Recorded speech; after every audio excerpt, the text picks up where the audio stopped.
Well, as the Delta variant spreads rapidly across the country, the federal government is scrambling to contain it. The CDC has reversed its mask mandates and says in order to try and help decrease the spread to others. Our own Washington correspondent Alexandra Lamont joins us now live to talk about that and reports that President Biden is expected to deliver remarks today on what other steps the federal government will take. Good morning, Alexandra.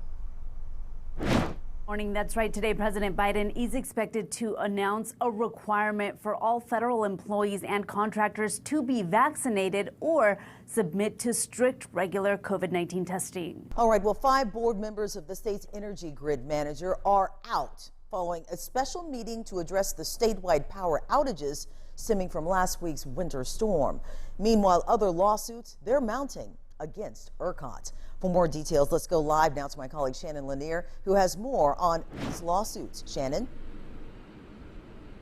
Yeah, you know, there may be a lot of people coming downtown to the United States Courthouse here because it seems like every single day more and more people are filing lawsuits against ERCOT and their handling of last week's power outages. Welcome back, everyone. It's about 6:13, and we're starting off with a live look from California, where residents are being asked to conserve their power. And with growing fears of rolling blackouts during a record-setting heat wave that isn't letting up, people are worried. We're also looking at Louisiana. They're under a state of emergency as part of the Gulf Coast braces for the first tropical storm of the year. Our chief meteorologist Adam Kruger is standing by to give us details on everything. But first, News Nation correspondent Nancy Liu has more on that dangerous heat in Los Angeles. A tornado touchdown north of Denver in Weld County, Colorado.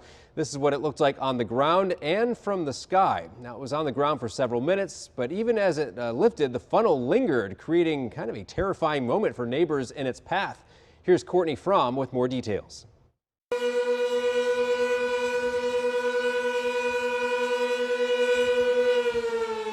Sobering sirens as a tornado blasted through parts of Platteville. And now to other headlines trending for you right now. The FDA says Johnson & Johnson's one-shot COVID vaccine appears to be safe and effective in trials. According to a new report, the vaccine is about 66% effective at preventing moderate to severe COVID-19. In March, the Biden administration will send more than 25 million masks to community health care centers, along with food pantries and soup kitchens all across our country. The White House says an estimated 12 to 15 million Americans will receive masks as a result of these efforts. The mask will be no cost, high quality, washable, and consistent with the mask guidelines set aside by the Centers for Disease Control. A new coronavirus variant is now on the rise in New York and could be more transmissible, and of course you can contract it a lot faster than the traditional strain. 2 studies have identified the variant as B1526. Researchers say it shares some similarities with the South Africa variant as well. Both are more resistant to some existing vaccines. Now, normally February is the peak of flu season, but experts say that's not the case this year. They say flu reports are coming in at far lower levels than anything they've seen in decades. The COVID-19 mask enforcements, social distancing, and virtual schooling were big factors in preventing a twin-demic of the flu and COVID-19. Now take a look at this. We saw some white stuff during different parts of the country on Wednesday, and here in Texas, Amarillo's snowy conditions Wednesday morning making for the extremely dangerous road conditions you see right here.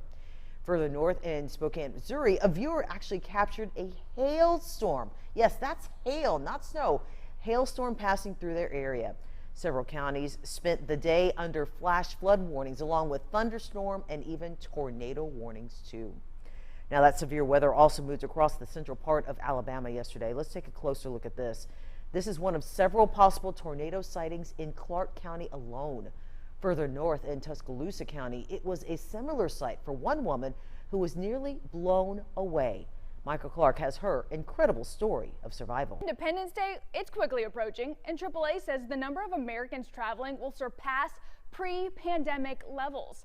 In Texas, 4th of July travel will set a new all-time high with 3 million traveling. According to AAA Texas, about 3.3 million of those travelers will drive to their destination, and that's a 41% increase from last year and a 10% increase from 2019. Another 338,000 Texans will fly to get away, and about 35,000 will take buses, trains, and cruises.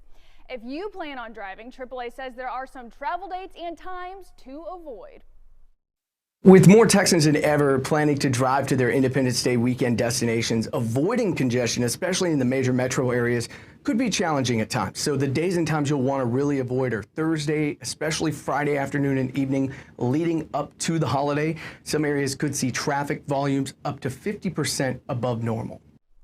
Not sounding too good there. On a national scale, more than 47.7 million Americans will take to the nation's roadways and skies during this holiday.